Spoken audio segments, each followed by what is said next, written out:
Bonjour à toutes et tous. Je souhaite m'adresser aujourd'hui plus particulièrement aux militants et aux militantes qui ne pourront pas être parmi nous le 11 avril à Angoulême pour l'élection de la tête de liste régionale.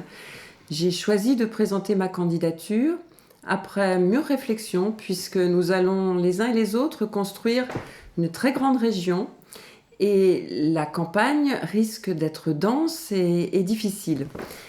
Je suis adhérente chez les Verts depuis 2005.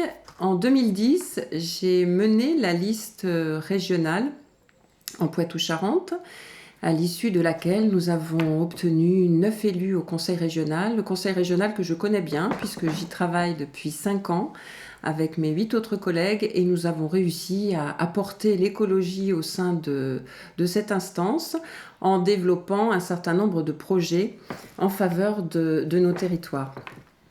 Donc le conseil régional est appelé à évoluer, les compétences sont appelées à évoluer. J'ai suivi de très près tout ce qui a pu se passer ces derniers mois concernant la nouvelle organisation territoriale de la République et ce que vont pouvoir porter les futurs conseillers régionaux au sein de cette assemblée. Mon objectif premier est quand même de regarder avec vigilance la diversité qui existe au sein de cette immense région que nous allons devoir gouverner.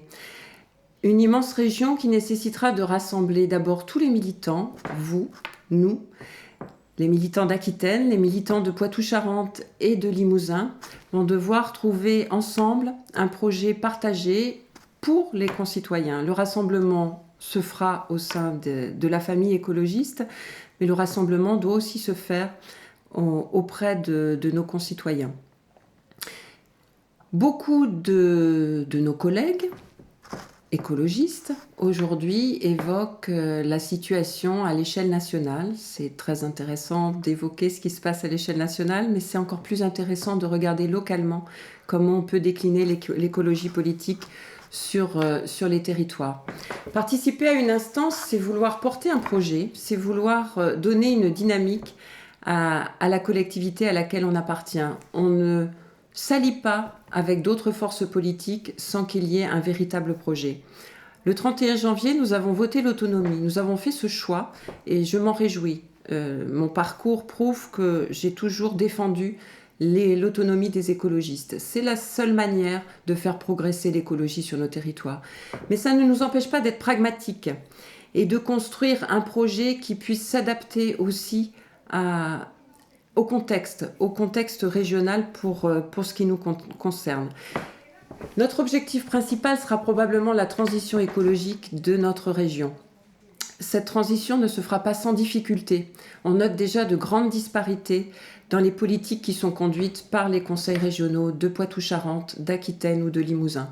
Il va falloir harmoniser ces politiques-là, mais les harmoniser, ça veut dire nous, en tant que militants, comment est-ce qu'on va construire un projet qui permette aux concitoyens de s'y retrouver, de reprendre goût à la politique et puis surtout de remobiliser l'électorat écologiste qui s'est un petit peu détourné des partis politiques classiques et en particulier d'Europe Écologie Les Verts.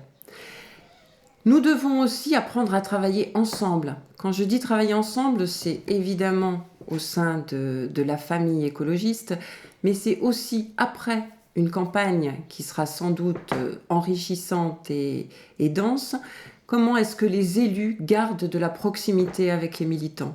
C'est essentiel. On a essayé de construire ça en Poitou-Charentes et j'espère que nous allons pouvoir le mettre en œuvre à l'échelle de la grande région. Nous devons construire un programme ensemble, mais nous devrons aussi porter ce projet politique ensemble au niveau des instances. Les élus seront là pour le porter au sein de l'instance, mais les militants ont toute leur part et toute leur légitimité pour élaborer ces projets, pour nous aider à les porter et ensuite faire en sorte qu'ils se concrétisent sur les territoires. Nous savons aussi que cette grande région va disposer d'une métropole. Je pense qu'il ne faut pas s'en inquiéter, mais il faut là aussi faire preuve d'une grande vigilance pour ne pas entraîner une divergence entre les territoires ou un déséquilibre entre les territoires. Je sais qu'un certain nombre de nos concitoyens sont inquiets de cette future grande région en se disant nous allons nous faire engloutir par l'Aquitaine et en particulier par la métropole de Bordeaux. Je crois qu'il ne faut pas se formaliser de cette métropole, mais plutôt essayer de voir comment chacun des territoires peut prendre toute sa place au sein de cette future grande région. Donc moi, je souhaite travailler avec vous durant cette campagne. Je sais qu'un certain nombre d'entre vous ne me connaissent pas, ne pourront pas être là le 11 avril. Et c'est pour cette raison que vous pouvez aller voir sur ma page Facebook les sujets qui peuvent retenir toute mon attention. Vous pouvez aussi relire la profession de foi qui vous a été adressée il y a quelques semaines. Et puis j'ai signé récemment une tribune qui évoque l'autonomie, la responsabilité politique, le pragmatisme et aussi la coalition de projets. Je pense que c'est très important pour essayer de bien comprendre ce que chacun des candidats va porter, ce que chacun des candidats peut apporter à cette campagne, que chacun fasse l'effort de regarder ce que sont les uns et les autres pour faire le meilleur choix. En tout cas, je remercie celles et ceux qui m'apporteront leur soutien et je me tiens à votre disposition si vous avez les uns ou les autres des questions en attendant le 11 avril. Merci.